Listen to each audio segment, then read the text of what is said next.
স্ট্রাইকারের জন্য এই স্কিলগুলো অনেক গুরুত্বপূর্ণ। কিভাবে এই স্ট্রাইকাররা ডিফেন্ডারে বোকা বানায় গোল দেয় আজকের ভিডিওতে আপনাদেরকে দেখাবো। তো ভিডিওটা না টেনে সম্পূর্ণ ভিডিও দেখো, অবশ্যই এই ভিডিওতে শিখতে পারবেন। তো আপনারা দেখুন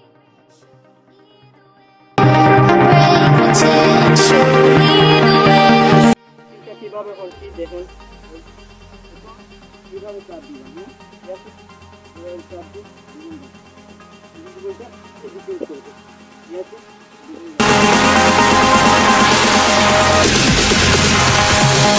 তো দেখতে লম্বা স্কিল দেখুন গাইস। তো গাইস এই স্কিল কিভাবে করছি দেখেন গাইস। প্রথমত বল এইভাবে চাপতে হবে, দ্বিতীয় এইভাবে দেখালাম কিভাবে করতে হবে দেখুন।